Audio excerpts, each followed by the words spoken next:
Assalamualaikum guys, this is Daniel Yasin with you with another lecture of Daniel's Education Portal.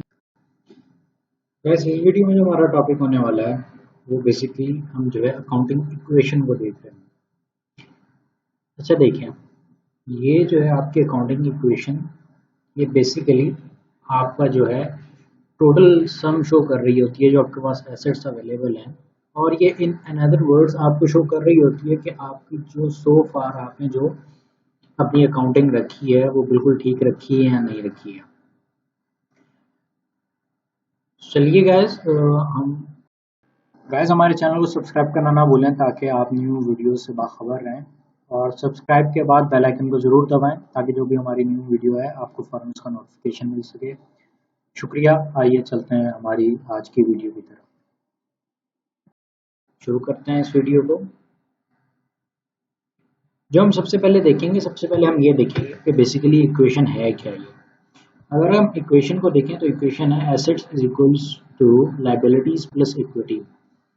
अच्छा जी, अब अगर हम इसको जो है समझना चाहें इन अनदर वर्ड्स, मतलब कि हम इसको एक स्टोरी की तरह कह सकते हैं कि हम इसको समझना चाहें तो अब अगर हम देखें, आपने एक बिजनेस खोला है, आपने फॉर एग्जांपल आपने जो है कार डीलरशिप खोली है।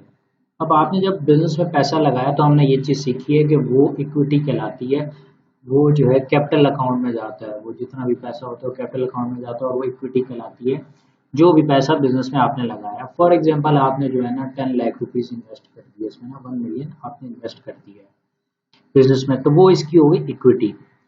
अब लाजमी बात है, जब आपने इन्वेस्ट किया है तो आपने कुछ ना कुछ खरीदा होगा, या खरीदा होगा कुछ कैश में होगा। फॉर एग्जांपल अगर हमने जो है ना, मैं इसके नीचे लिख देता हूँ, आपने जो है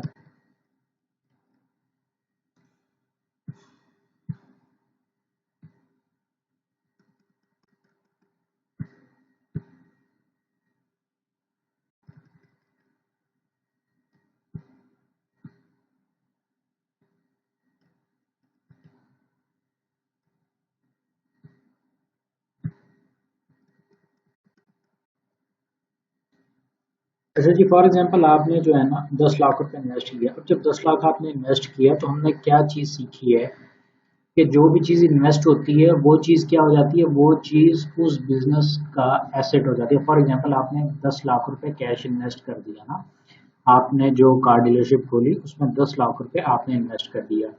अब जब आपने इन्वेस्ट कर दिया तो 10 लाख रुपए कैश आपका क्या हो जाएगा, एसेट हो जाएगा उस बिजनेस का, और दूसरे एंड पे वो क्या हो रहा होगा, लायबिलिटी तो वो नहीं हो, वो जो है इक्विटी में आ रहा होगा। क्या आ रहा होगा, वो आपकी इक्विटी बन जाएगी, और इक्विटी में 10 लाख रुपए आपके आ जाएंगे। सॉरी, मैंने वहां पे भी अमाउंट गलत लिख दिया, मैं आपको भी करेक्ट करता हूँ। यहाँ पे भी 1 मिलियन आ गया, और आपका जो है यहाँ पर भी 1 मिलियन हम अभी कर देते हैं।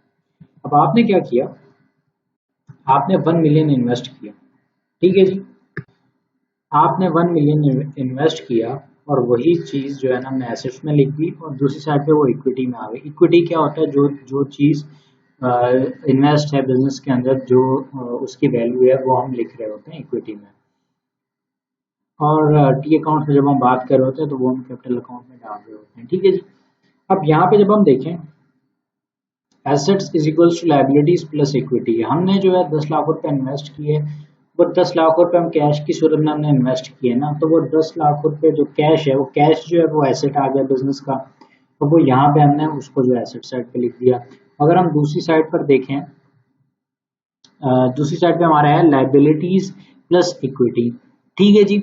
अब यहाँ पे जो है आपको दूसरी साइड पे हमने देख लिया, वो लायबिलिटी तो कोई नहीं थी, लेकिन वो एज इक्विटी जो है वो पैसे आ रहे थे कि भाई वो इन्वेस्ट किए थे हमने। अब अगर हम देखें दोनों साइड्स, आपने जो है ना यहाँ तक तो अकाउंटिंग कर ली कि भाई आपने सिंपली उनका फैक्ट दिखा दिया ना कि आपकी जो अकाउंटिंग इक्वेशन है उसमें उसका क्या फैक्ट आ रहा है, लेकिन आपका कभी दिल करता है कि भाई मैंने जो है ना अपनी लायबिलिटीज चेक कर ली कि भाई मेरे बिजनेस में लायबिलिटीज कितनी है। अब यहाँ पर हम एग्जांपल ले लेते हैं कि हमने ऐसे पैसा इन्वेस्ट किया है और उसके बाद हमें ऐसे बैठे बैठे ख्याल आया चलो यार मैं अकाउंटिंग इक्वेशन से अपनी लायबिलिटीज चेक करूँ, ठीक है जी। अब आप चेक करने लगे लायबिलिटीज। अब हमने क्या करना है, हमने सिर्फ ऊपर वाली जो ओरिजिनल जो आपकी इक्वेशन है हमने सिर्फ उसे मॉडिफाई करना है। हमने क्या किया, हमने उसको मॉडिफाई कर लिया। हमने लायबिलिटी, हमने इक्विटी को उठा के इक्वल टू दूसरी साइड पे फेंक दिया, तो हमारे पास एक नई इक्वेशन आ गई, liabilities is equals to assets minus equity. अगर हम ऊपर वाली वैल्यूज ही डालें, हमने सबसे पहले क्या करना है, हमने देखना है कि ऊपर क्या क्या वैल्यूज लिखी हैं। लायबिलिटीज हमारे पास जीरो थी, हमने क्या कर दिया, हमने जीरो लिख दिया। और इक्वल्स टू क्या है हमारे पास, हमने ऊपर क्या लिखा था, हमारे पास 1 मिलियन रुपीज के एसेट्स थे और हमारे पास इक्विटी कितनी थी, वो भी 1 मिलियन थी। तो हमने जो है ना सिंपली 1 मिलियन यहाँ पे लिख दिया। तो सर जी ये देखें कि आपका जो है अकाउंटिंग इक्वेशन बैलेंस, ये बिल्कुल ऐसा ही है जैसा हमने ट्रायल बैलेंस में देखा था ना, जो हम ट्रायल बैलेंस अभी पढ़ के आए थे। ट्रायल बैलेंस में क्या था कि वो जो है जब तक इक्वल होगा तब तक आप जो है ना करेक्ट हैं। बिल्कुल ऐसा ही सेम टू सेम, बिल्कुल डिटो कॉपी जो है रूल यहाँ पे अप्लाई करता है कि आप अगर करेक्ट होंगे, आपने अकाउंटिंग इक्वेशन करेक्ट बनाई होगी तो वो इक्वल आएगी, अगर आपने मिस्टेक की है तो वो इक्वल नहीं आएगी। ठीक है जी। अच्छा, अब इसमें एक और चीज आ गई कि भाई अब हमने लायबिलिटीज निकाल ली। अब फॉर एग्जांपल हम जो है निकालना चाह रहे हैं इक्विटी, कि भाई मेरी इक्विटी कितनी है। अब हम क्या करेंगे, हमने सिंपली जो है ना वहां से लायबिलिटीज को उठा के दूसरी साइड पे फेंक देना है। तो हमारे पास क्या इक्वेशन आ जाएगी, equity is equals to liabilities, sorry assets और माइनस लायबिलिटीज। ठीक है जी। देखो कितना सिंपल है, कुछ मुश्किल था, कुछ भी नहीं था। अब हमने क्या किया, हमने तीन चीजें हम इससे निकाल सकते हैं।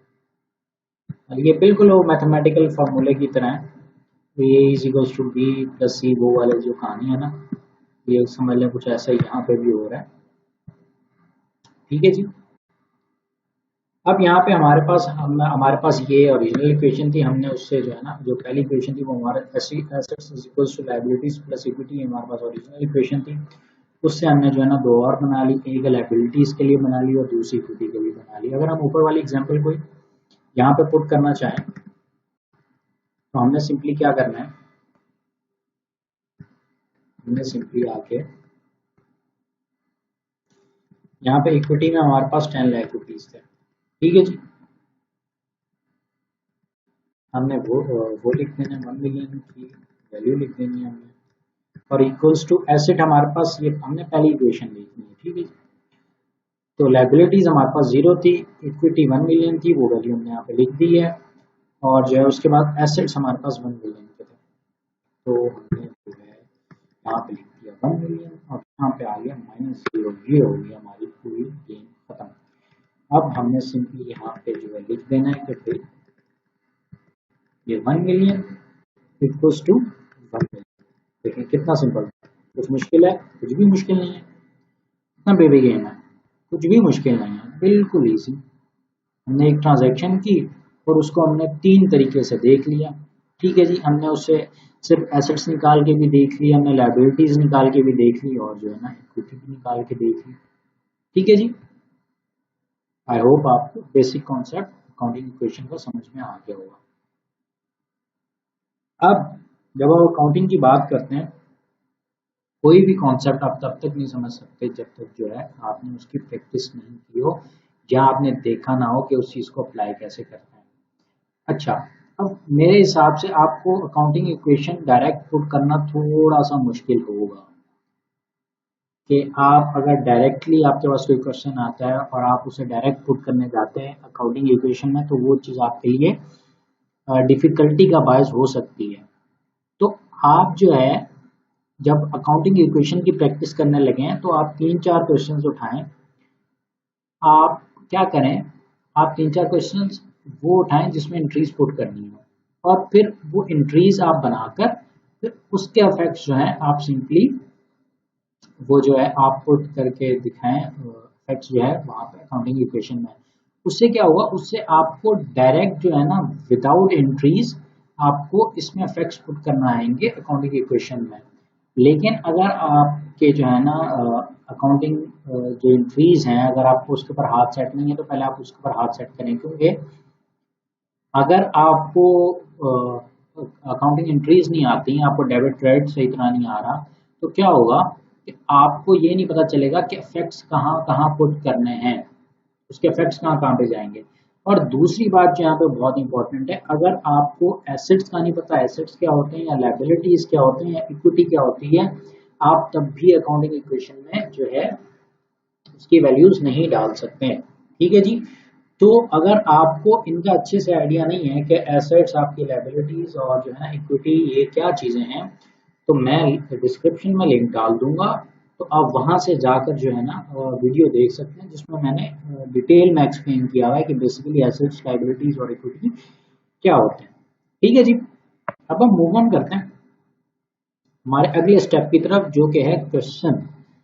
हम क्या कर रहे होंगे, हम एक क्वेश्चन कर रहे होंगे और उस क्वेश्चन में हम क्या कर रहे होंगे, हम सबसे पहले क्वेश्चन रीड करेंगे, उसके बाद हम उसकी एंट्रीज बनाएंगे और उसके बाद हम उसके फैक्ट्स दिखाएंगे अकाउंटिंग इक्वेशन में। इससे क्या होगा, एक तो जो हम पहले कर चुके हैं डबल एंट्री सिस्टम, तो वो क्या होगा, वो आपका रिवाइज होगा। और इसकी सिर्फ रिवीजन इसका पर्पज नहीं है इस क्वेश्चन में डबल एंट्रीज को लाना। इसका पर्पज ये है कि जब तक आप, जो मैंने पहले पॉइंट बताया कि जब तक आप जो है आप ये नहीं समझते कि डबल एंट्रीज कैसे पुट करनी है, आपको डेबिट कार्ड नहीं पता, तब तक जो है ना आप इफेक्ट्स नहीं डाल सकते। तो चलिए स्टार्ट करते हैं हमारे क्वेश्चन से। अच्छा जी, अब हम स्टार्ट करते हैं हमारे क्वेश्चन की रीडिंग। पहले एक बार जो है ना कोई भी क्वेश्चन हो आप उसको पूरा रीड कर लिया करें, फिर बाद में उससे से पॉइंट टू पॉइंट रीड किया करें। अच्छा, क्वेश्चन हमारा ये है कि Usman started business of bike dealership with a capital of 2 lakh rupees. He sells on cash as well as credit. ठीक है जी। Following are the transactions of the month, post the entries and show their effects in accounting equation. Good हो गया। सबसे पहली transaction है, he bought 2 bikes for rupees 1,50,000। The cost of bike A is 70,000 and the cost of bike B is 80,000. ठीक हो गया। He sold the bike A on cash for rupees 1 lakh rupees। और फिर जो है the bike B was sold for 1,20,000 rupees। 50,000 rupees were paid in cash. The remaining amount was received after a month। ठीक है जी, देखें कितना easy जो है ना हमारा काम है, कोई बहुत मुश्किल नहीं है। इसमें सिर्फ जो है ना मैंने थोड़ी सी चीज़ें और ऐड की हैं, क्योंकि हम क्वेश्चन साथ साथ करते हुए आ रहे हैं, ताकि जो जो हम पढ़ रहे हैं उसके साथ साथ मैं आपको जो है ना एप्लीकेशन दिखाता जा रहा हूँ, ताकि आपको पता चलता रहे किस तरह आपने उन कॉन्सेप्ट्स को अप्लाई करना है। अब मैं क्या कर रहा हूँ, जितने भी क्वेश्चन हमने पहले किए हैं ये आहिस्ता आहिस्ता मैं कॉम्प्लिकेशंस बढ़ाता जा रहा हूँ, चीज़ें भी ऐड हो रही हैं और जो है क्वेश्चन की कॉम्प्लिकेशन भी बढ़ रही है चीज़ों के ऐड होने के साथ। तो जो है ये आपके लिए बहुत यूजफुल है। आप क्वेश्चंस को लाजमी देखें, इसके लाजमी जो मैं सॉल्यूशन कर रहा हूँ इसको लाजमी देखें, ये बहुत हेल्पफुल है आपके लिए। अच्छा जी, Usman started a business of bike dealership with a capital of 2 lakh rupees. सबसे पहली चीज उसने क्या किया है, वो 2 लाख रुपए का कैपिटल लेके आया है। ठीक है जी, यहाँ पे कुछ नहीं लिखा हुआ तो हम यहाँ पे एज्यूम कर लेंगे कि वो कैश लाए। ठीक है जी। दूसरा पॉइंट क्या लिखा हुआ है, he sells on cash as well as credit. अब हमें ये पता चल गया कि भाई हमें जो है ना एहतियात करनी है, यहाँ पे कैश पे भी ट्रांजेक्शन हो सकती है और जो है क्रेडिट पर भी। फिर वो कह रहा है following are the transactions of the month, post entries and show the effects in accounting equation. सबसे पहले हमें एंट्रीज पोस्ट करनी है। ठीक है जी। और फिर क्या करना है, हमें उनका जो इफेक्ट है वो अकाउंटिंग इक्वेशन में दिखाना है। बहुत गुड हो गया। अब यहाँ तक हमारे पास एक चीज है, वो चीज क्या है हमारे पास, वो चीज ये है कि भाई 2 लाख रुपए वो कैपिटल का लाया है, 2 लाख का कैपिटल वो बंदा अपने साथ लेके आया है। ठीक है जी। अब पहली ट्रांजेक्शन हम देखते हैं। अच्छा, अब हम क्या करते हैं, अब हम पहली एंट्री पोस्ट कर लेते हैं। पहली एंट्री हमारी क्या होगी, वो 2 लाख रुपए का कैपिटल लाया है, तो कैश हमारा जो है 2 लाख का क्रेडिट हो रहा होगा और जो है हमारा दूसरी चीज क्या हो रही होगी, हमारा कैपिटल अकाउंट 2 लाख रुपए से क्रेडिट हो रहा होगा भाई, 2 लाख रुपए आ गया। ठीक है जी, हमने पहली एंट्री पढ़ी और उसे जो है ना पोस्ट करी, ऑर्डर के हिसाब से भी ठीक थी। सबसे पहले कैपिटल आता है, जो मैंने बहुत पहले बात कही थी कि आपने ऑर्डर लाजमी जो है ना माइंड में रखना है। हमारा ऑर्डर के हिसाब से भी बात ठीक हो गई कि सबसे पहले कैपिटल आएगा, बाद में बाकी काम होंगे। अच्छा, he bought 2 bikes for rupees 1,50,000. The cost of bike A is 70,000 and the cost of bike B is 80,000. अच्छा, यहाँ पे पहले तो उसने सम बता दिया टोटल 1,50,000 के, 1.5 लाख रुपए खर्च हुए। फिर उसने उसका ब्रेक डाउन भी बता दिया कि 2 बाइक्स आई हैं, एक बाइक ए आई है और दूसरी बाइक बी आई है, एक 70,000 की है, दूसरी 80,000 की है। तो हम जो है जो एंट्रीज लिखते हैं उस एंट्रीज में अगर सम के साथ उनका ब्रेक डाउन दिया हुआ है तो हम ब्रेक डाउन लिखेंगे एंट्रीज में। ये बात अच्छी तरह याद रखें कि जब भी कोई भी एंट्री हो, कोई भी ट्रांजेक्शन बताई हुई हो, अगर एक सम दिया हुआ है उसके साथ उसका ब्रेक डाउन दिया हुआ है तो हम ब्रेक डाउन के ऊपर जो है ना जो है एंट्री बनाएंगे, हम सम के ऊपर एंट्री नहीं बनाएंगे। अभी जब मैं एंट्री बनाऊंगा तो आपको ये बात समझ में और अच्छे से आ जाएगी। अब जब उसने बाइक्स खरीदी तो क्या हुआ होगा, अब उसके पास बाइक्स आई हैं 2। एक तो उसके पास बाइक ए आई है, बाइक ए कितने की है, 70,000 की है। ठीक है जी। दूसरी उसके पास क्या चीज है, दूसरी उसके पास चीज आई है बाइक बी, बाइक बी, और वो आई है 80,000 की। अब इन दोनों का सम कितना था, अब इन दोनों का सम था आपका कैश गया है वो कितने का गया है, 1,50,000 रुपीज का। जब उसने खरीदी है, लाजमी बात है उसने कहा कि उसने कैश पे खरीदी है, तो बाइक ए हमने 70,000 ज्यादा लिख दिया, बाइक बी 80,000 ज्यादा लिख दिया और कैश हमारे पास से चला गया 1,50,000 रुपीज का। ठीक हो गया जी, ये हमारी सेकंड ट्रांजेक्शन हो गई। देखिए जी कितना ईजी है, कुछ मुश्किल है, कुछ भी मुश्किल नहीं है। अब हम मूव ऑन करते हैं हमारी जो है थर्ड ट्रांजेक्शन की तरफ। अब थर्ड बेसिकली ये जो थर्ड ट्रांजेक्शन है इसमें इसके ब्रेकडाउन में 2 ट्रांजेक्शन आएगी, वो मैं ये आपको समझाता हूँ कैसे। सबसे पहले हम पढ़ लेते हैं ना, bike B was sold for 1 lakh, नहीं सॉरी हमने जो है अभी वो नंबर 1 कंप्लीट किया, नंबर 2 पे आएंगे।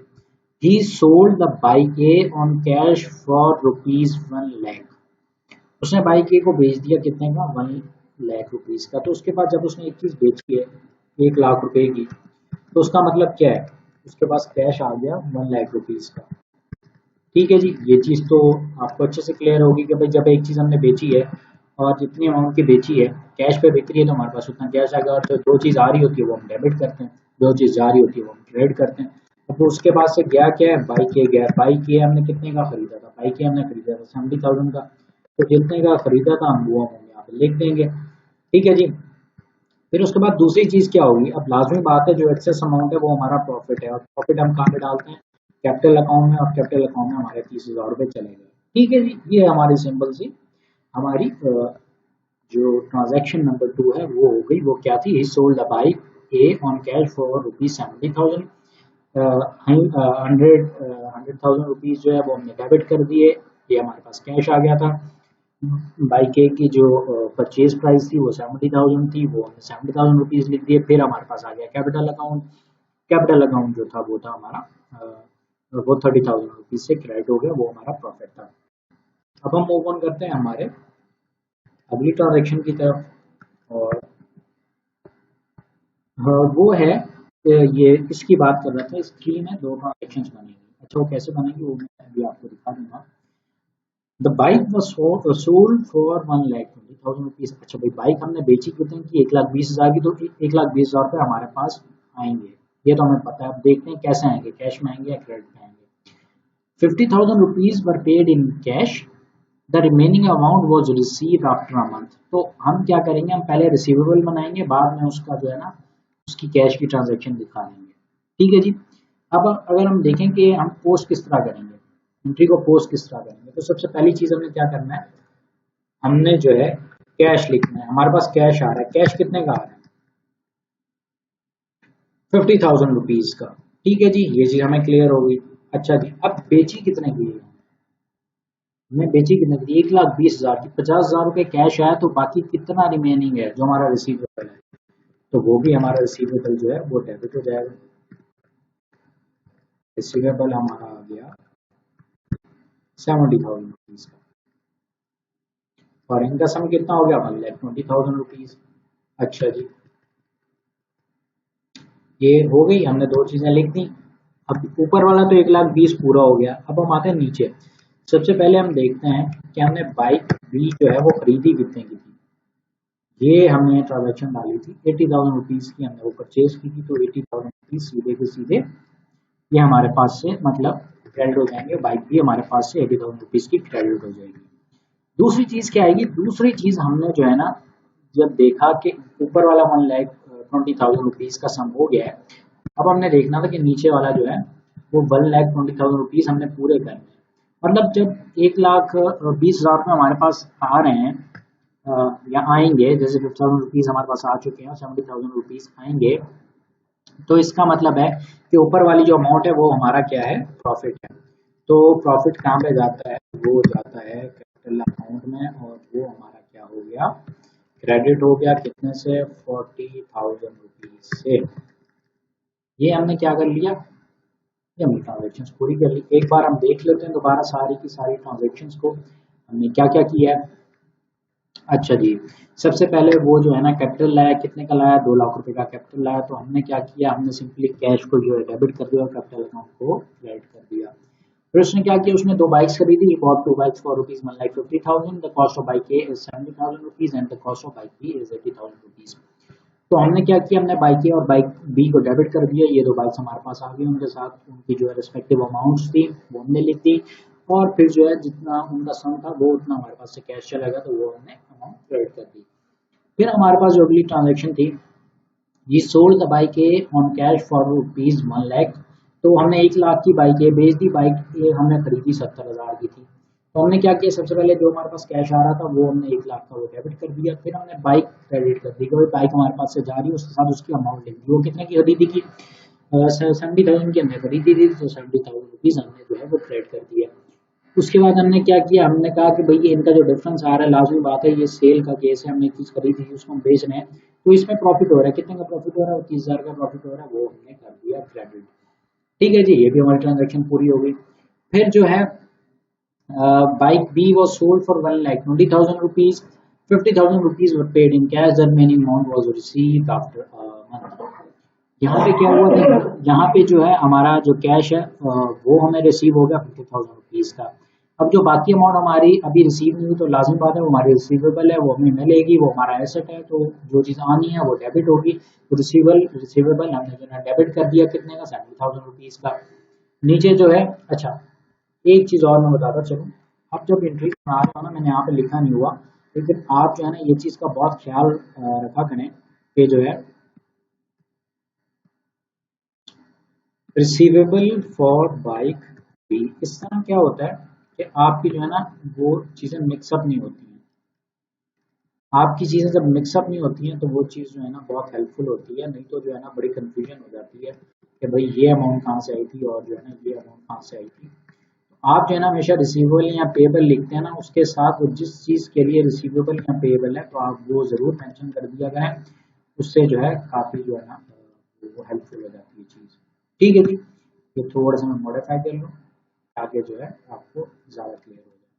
अच्छा, अब सिर्फ एक चीज़ रह गई। अब एक चीज़ कौन सी रह गई, अब हमारी आखिरी एंट्री रह गई। वो एंट्री क्या है, वो एंट्री ये है कि जब हमें कैश रिसीव होगा, वो जब कैश रिसीव होगा तो ऑब्वियसली कैश डेबिट हो जाएगा। और जो है हमारा जो रिसीवेबल था, अब वो रिसीवेबल हमारा ख़त्म होगा, क्योंकि हमें कैश उसके अगेंस्ट रिसीव हो गया है। तो रिसीवेबल फॉर बाई बी वो ख़त्म हो रहा हुआ। जो चीज़ हम एसेट को ख़त्म कर रहे होते हैं तो हम उसको क्रेडिट करते हैं, तो हम यहाँ पे इसको क्रेडिट कर रहे हैं। ठीक है जी, यहाँ पे हमारी एंट्री जो है ना कंप्लीट हो गई, हमने सब कुछ लिख दिया। अब हमने क्या करना है, अब हमने सिंपली इनका इफेक्ट दिखाना है। कहाँ पर, अब हमने दिखाना है काउंटिंग इक्वेशन में इनका इफेक्ट। तो सबसे पहला काम हमने क्या करना है सर जी, सबसे पहला काम हमारा जो है वो हम करेंगे कि हम काउंटिंग इक्वेशन बना देंगे। आपने सबसे पहला काम यही करना है। ठीक है जी, हम यहाँ पे लिख देते हैं काउंटिंग इक्वेशन। ठीक है जी, assets is equals to liabilities plus equity. ठीक है जी, बिल्कुल सिंपल हो गया। अब हमने सिंपली जो है ना एक एक करके ट्रांजेक्शन डालनी है। नंबर 1 हम सबसे पहले डालेंगे, इसको थोड़ा सा मिडल में कर देते हैं ताकि इजी रहे, हमें कुछ कंफ्यूजन ना हो। अब हम ऊपर जाएंगे और सिर्फ फैक्ट्स डालते रहेंगे।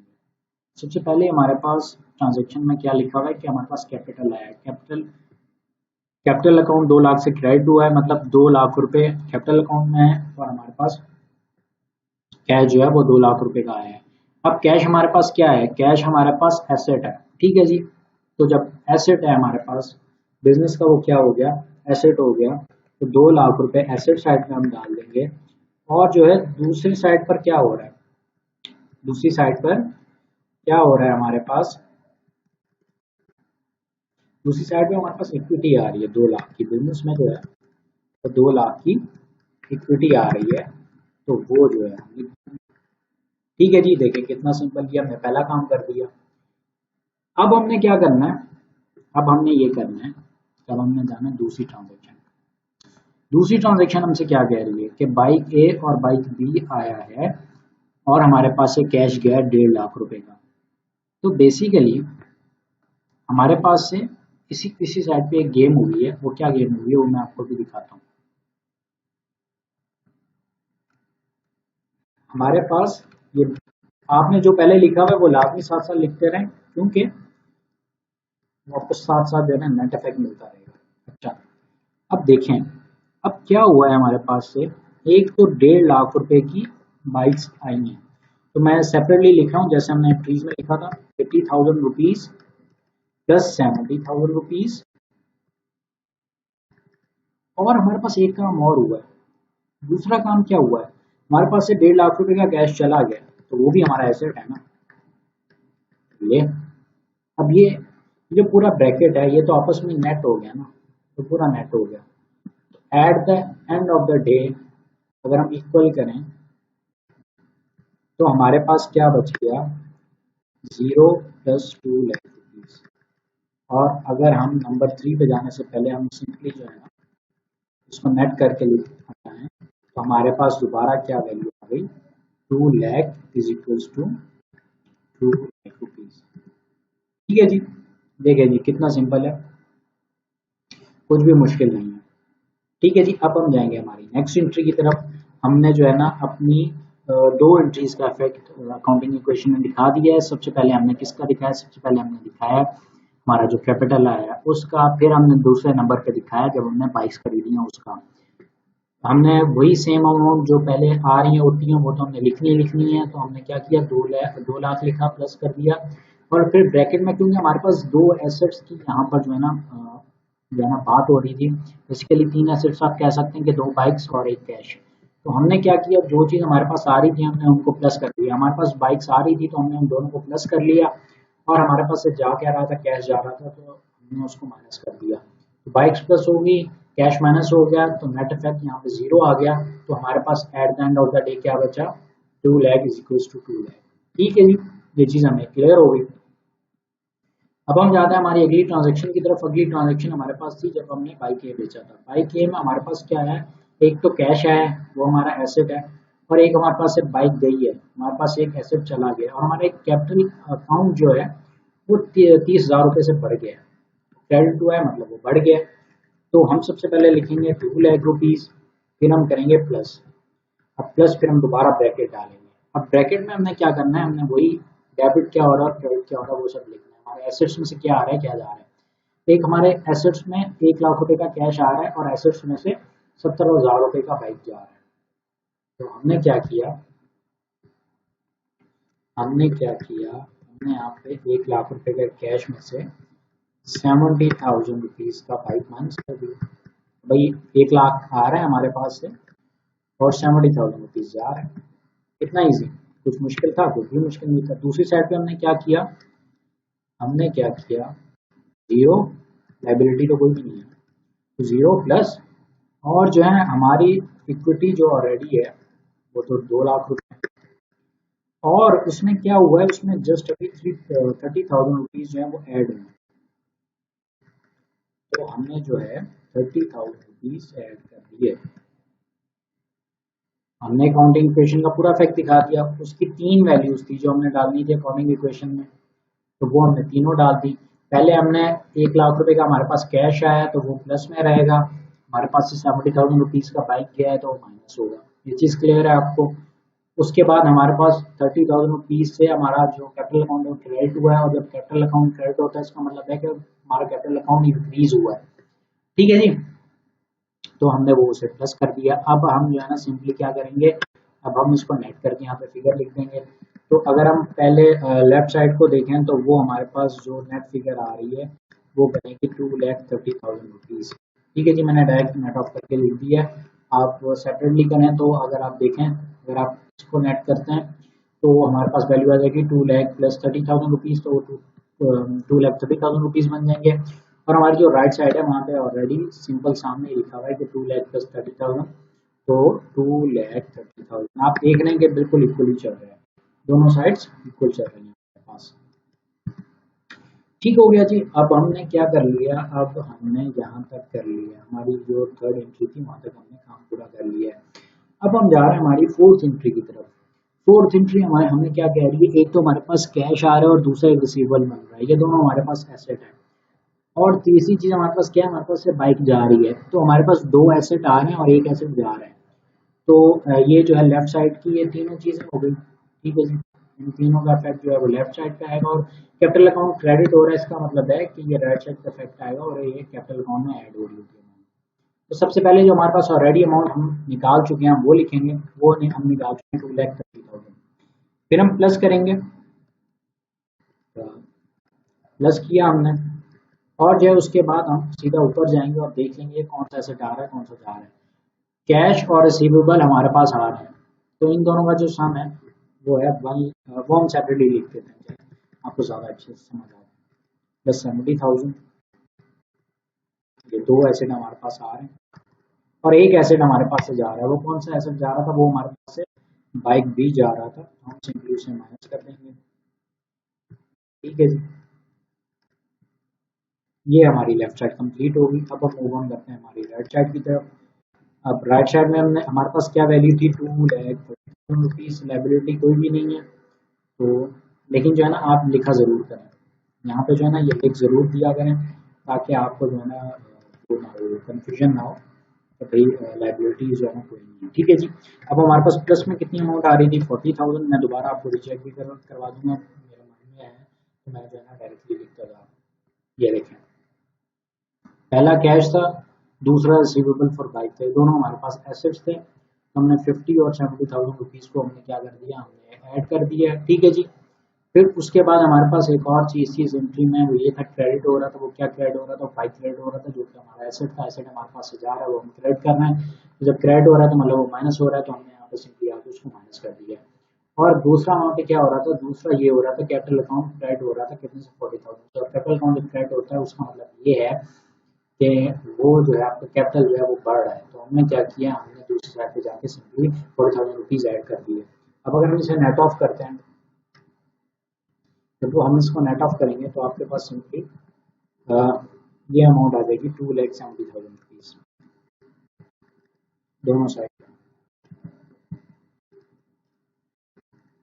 2,70,000 रुपीज़।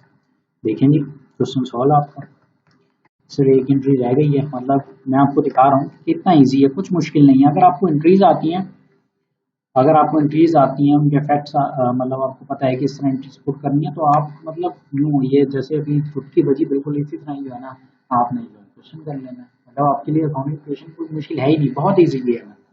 बस आपको ये पता होना चाहिए कि एसेट क्या होता है, लाइबिलिटीज क्या होती है और इक्विटी क्या होती है। बस आपको ये पता है, आपके लिए कुछ मुश्किल नहीं है। अब हमारी लास्ट एंट्री रह गई है। लास्ट एंट्री में क्या हो रहा है, हमारे पास जो है ना बेसिकली ये नेट जो है ना इसका इफेक्ट आ रहा है। अच्छा बात सुने, बहुत इंपॉर्टेंट बात आपको बताने लगा। अब जब वो कह रहे हैं ना कि आपने इफेक्ट दिखाना है, तो इसका मतलब है कि वो ऐड हो रहा हो कुछ ना ऐड हो रहा हो, मतलब ओवरऑल इक्विटी वगैरह में या लेस हो रहा हो इक्विटी में, तो आपने उस चीज़ को नहीं देखना। आपने जो है ना आपने उसको ज़रूर दिखाना है। जैसे फॉर एग्जांपल अगर हमारी जो सेकंड वाली एंट्री हम देखें, तो यहाँ पे कुछ भी चेंज नहीं आया, यहाँ पे बिल्कुल वही पहली वाली वैल्यू सेम रही है, लेकिन मैंने दिखाया पूरा है, मैंने A to Z पूरा दिखाया है कि भाई एक्चुअली हुआ क्या है वहां पे, ठीक है ना। तो आपने बेशक कुछ उसका इफेक्ट आ रहा हो नहीं आ रहा हो वैल्यूज पर, आपने दिखाना पूरा है, पूरे का पूरा दिखाना है, ये चीज आप माइंड में अच्छी तरह बिठा लें, ठीक है जी। ऐसा ना हो आप सोचें कि भाई वो कौन सा इंक्रीज या डिक्रीज हो रहा है ओवरऑल वैल्यू में तो मैं इसको छोड़ देता हूँ, तो ऐसा बिल्कुल नहीं सोचना और ऐसा बिल्कुल नहीं करना, ये बात अच्छे से दिमाग में बिठा लें, ठीक है जी। अब हमारे पास क्या आ गई, अब हमारे पास आखिरी एंट्री रहेगी, और एंट्री क्या थी हमारी, वो थी हमारे पास कैश डेबिट हो रहा है और रिसीवेबल कम हो रहा है। अब कैश भी हमारे पास एसेट है, रिसीवेबल भी हमारे पास एसेट है, तो हम क्या करेंगे बेसिकली, दो हमारे पास एसेट्स हैं वापस में नेट ऑफ हो रहे हैं, वो हमें दिख रहा है, लेकिन हम क्या करेंगे, हम 270 लिखेंगे, प्लस लिखेंगे, फिर जो है हम यहाँ पे करेंगे, कितना था, 70,000 रुपीज था, ये हम समझ लें कि हमारे पास पहली जो वैल्यू आ रही है वो आ रही है कि हमारे पास जो कैश आ रहा है, और सेकंड वैल्यू हमने लिख दी जो हमारे पास रिसीवेबल कम हो रहा है, और दूसरी साइड का हमारे पास इस एंट्री में कुछ भी नहीं है, तो हमने जीरो लिखा, प्लस लिखा, और जो है हमारे पास जो ऑलरेडी वैल्यू थी हमने वो लिख दी। तो अब अगर हम देखें, हम इसको नेट ऑफ करें, तो ये हमारे पास 2,70,000 रुपीज आ जाएंगे। अच्छा, यहाँ पे आपको एक बड़े मजे की एक बात बताता हूँ, अगर आप जाएंगे ना ट्रायल बैलेंस में, अगर आप ट्रायल बैलेंस में जाएंगे तो आपको वहां पे भी जो फिगर मिल रही होगी ना एट द एंड, वो यही सेम मिल रही होगी जो यहाँ पे आप देख रहे हैं, बिल्कुल सेम वैल्यू होगी। उसे क्या कहते हैं, 270 इज इक्वल्स टू 270, वहां पे जो बैलेंस आ रहा होगा एग्जैक्टली सेम आ रहा होगा। बेशक आप इस क्वेश्चन को देख लें, क्योंकि मैंने बताया तो हुआ है सब सॉरी, आप जो है आप सिंपली जाके इसी क्वेश्चन के अंदर एडिशन कर सकते हैं किस चीज़ की, ट्रायल बैलेंस की ना। तो आप इसी एंट्रीज के टी अकाउंट बनाएं, टी अकाउंट बनाकर जो है ना उसको ट्रायल बैलेंस में लेके जाएं, तो आपका आंसर जो है वो 270 से ही बैलेंस हो रहा होगा।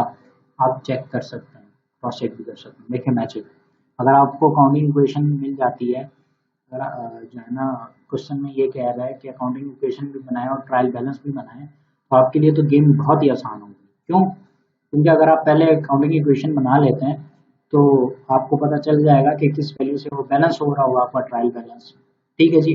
और आपको पूरे जो है ना फैक्ट भी पता चल रहे होंगे, सारा कुछ आपके साथ खुला खुला पड़ा होगा आपके सामने, तो वो काफ़ी इजी हो जाएगा। लेकिन नॉर्मली अकाउंटिंग इक्वेशन के साथ जो है ना वो ट्रायल बैलेंस नहीं मांग रहा होता, लेकिन अगर मांग ले तो आपके लिए ये बहुत बड़ा प्लस पॉइंट हो जाएगा। ठीक है जी, आई होप आपको जो है ना चीज़ें सब अच्छे से समझ में आ गई होंगी, मैं जो भी समझाना चाह रहा था आप अच्छे से पॉइंट समझ गए होंगे। अगर फॉर एग्जांपल आपको फिर भी कुछ समझ में ना आया हो तो कोई प्रॉब्लम नहीं है, आप नीचे कमेंट करते हैं, यहाँ डिस्क्रिप्शन में व्हाट्सएप ग्रुप का जो है लिंक दिया हुआ है, आप वहाँ पे आके भी क्वेश्चन पूछ सकते हैं। ठीक है जी, मिलते हैं हमारे अगले लेक्चर में, टिल देन टेक केयर, अल्लाह हाफिज़।